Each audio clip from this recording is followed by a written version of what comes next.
Olá, alunas, tudo bem? Aqui quem fala é o professor Marcelo Silva, da disciplina de Introdução à Economia.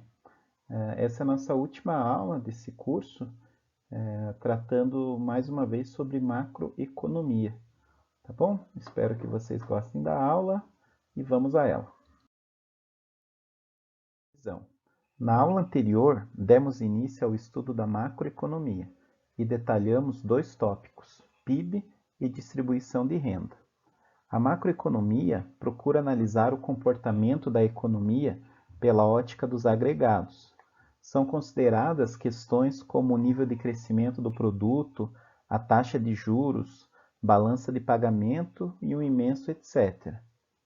Os objetivos da macroeconomia são principalmente o crescimento da economia, o pleno emprego, a estabilidade de preços e o controle orçamentário, ok?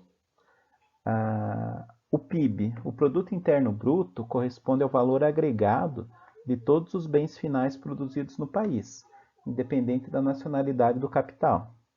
Na soma do PIB entra a contribuição produtiva de todas as atividades formais da economia. E também vimos que a distribuição de renda trata da verificação do modo pelo qual a riqueza de um país é distribuído pelas pessoas desse país, né? O perfil da distribuição de renda de uma economia indica o grau de desenvolvimento dessa nação. Então foi isso que a gente viu na aula passada. O objetivo da aula de hoje. Na aula de hoje nós vamos tratar de três temas da macroeconomia: a política fiscal, a política de exportações e importações e a globalização da economia. Vamos à aula.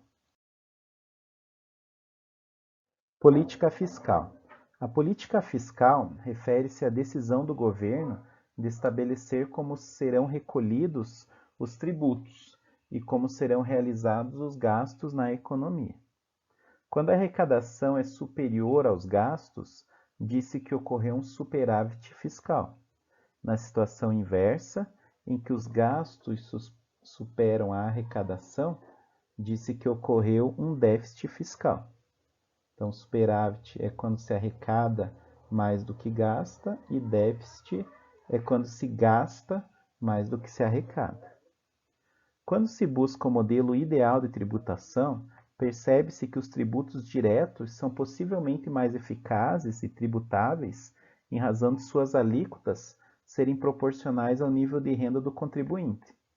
Assim, de acordo com esse princípio, à medida que aumenta o nível de renda, teremos maiores alíquotas. No Brasil, o principal exemplo é o imposto de renda.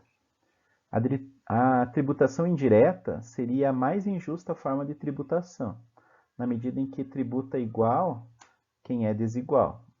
Por exemplo, quando se estabelece uma alíquota de 15% sobre os alimentos, o indivíduo que ganha 10, 12 mil reais vai pagar a mesma alíquota de quem ganha 1.000, 1.500 reais.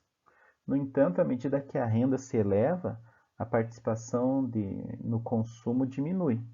Ou seja, quem ganha menos paga proporcionalmente mais impostos indiretos em alimentos do que quem ganha mais. Então, a diferença entre tributação direta, que ela é feita na renda, e a tributação indireta é feita no consumo. No Brasil, a tributação indireta representa mais de 60% do total dos impostos arrecadados. No entanto, até mesmo a parcela de tributação direta acaba sendo um pouco perversa, uma vez que a distância entre as alíquotas do imposto de renda não são grandes, e a última faixa é muito pequena quando comparada às demais economias de mercado do mundo.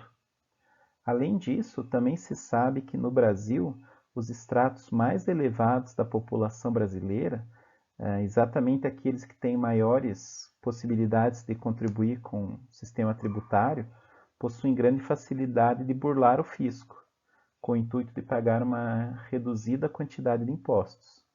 Assim, tem-se que quem é trabalhador assalariado se desconta o imposto direto no contra-cheque, não tendo como burlar esse sistema de arrecadação fiscal, enquanto os mais ricos conseguem inclusive burlar o fisco. Bem, o próximo tópico trata da política de exportações e importações. Na economia mundial, praticamente não há nação que seja autossuficiente, ou seja, que produza todos os bens de que necessite. Mesmo os Estados Unidos, a nação mais rica do planeta, não produz todos os itens que necessita. É em razão disso que as nações estabelecem trocas entre si. Há algumas teorias que buscam explicar o mecanismo das trocas entre as nações. No início do século XIX, o economista Davi Ricardo desenvolveu a teoria das vantagens comparativas, que eu até já comentei em outras aulas. Essa teoria argumenta que os países deveriam se especializar na produção daquelas mercadorias que pudessem obter maior vantagem comparativa no comércio internacional. Um exemplo dessa ideia, então, do Davi Ricardo, podendo pensar aqui na relação Brasil e Argentina. A Argentina é uma grande produtora de trigo e seus custos de produção são inferiores aos do Brasil. No entanto, a indústria brasileira é mais dinâmica e consegue produzir inúmeros itens a um preço menor do que os da indústria argentina. De acordo com essa teoria, seria vantajoso ao Brasil exportar máquinas e equipamentos para a Argentina e importar trigo. Contudo, essa teoria ela funciona, ela só pode operar numa situação de livre comércio. Só que a gente sabe que não é assim que funciona, porque os países eles têm interesse em desenvolver a própria indústria local ou proteger os seus produtores rurais. Assim, os países adotam tarifas de importação, com o intuito de fazer com que o produto estrangeiro chegue mais caro ao seu mercado. Além dessas barreiras de importação, barreiras ditas tarifárias, os países adotam barreiras não tarifárias, que visam também impedir a entrada de determinados produtos em seu mercado. Um exemplo ocorre na França e nos Estados Unidos em relação aos seus produtos agrícolas, que são, via de regra, mais caros do que os países em desenvolvimento. Porém, esses governos, como eles têm interesse de preservar o emprego dos trabalhadores agrícolas, eles estabelecem uma série de exigências que acabam limitando bastante, quase que inviabilizando a concorrência dos países mais pobres. E, além então dessas barreiras tarifárias e não tarifárias, ainda algumas políticas de governo estimulam as exportações por meio de subsídios e vantagens ao setor exportador. E do outro lado, com políticas de contenção de importação. Isso normalmente acontece quando o governo necessita estabelecer saldos na balança comercial. Aqui no Brasil já aconteceu do governo priorizar algumas áreas para que essas áreas então fossem bastante competitivas internacionalmente. Certo? Vamos então para o próximo tema. Globalização. A globalização da economia, né? Então, assim, o chamado processo de globalização é um movimento que se verifica de modo mais intenso ao longo dos anos 90.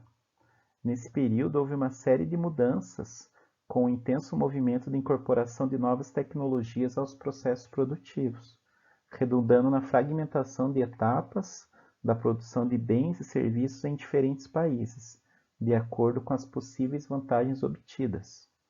Assim, uma determinada empresa pode produzir os componentes em vários países diferentes e montar um automóvel em uma outra nação. Nessa transição, nós temos um papel importante no desenvolvimento tecnológico, mediante inserção de tecnologias baseadas na microeletrônica, na informática e na tecnologia da informação. Nos países desenvolvidos, esse processo aconteceu já a partir dos anos 80, com a redução no tamanho das plantas industriais, a mecanização das tarefas, treinamento de mão de obra e divisão de responsabilidade com os fornecedores. Então, essas empresas transnacionais que surgiram lá nos anos 80 terceirizam sua produção além das fronteiras e concentram na matriz, que via de regra fica num país desenvolvido, atividades como pesquisa em desenvolvimento, design, marketing e publicidade. Um segundo ponto que se nota também na questão da globalização da economia é um crescente papel dos serviços no avanço tecnológico, com a incorporação da informática e das telecomunicações. Fatores decisivos para o crescimento das trocas comerciais entre os países. Um outro aspecto, um terceiro aspecto que é importante na globalização, diz respeito à perda de autonomia dos Estados nacionais ante a alta mobilidade do capital internacional. Então,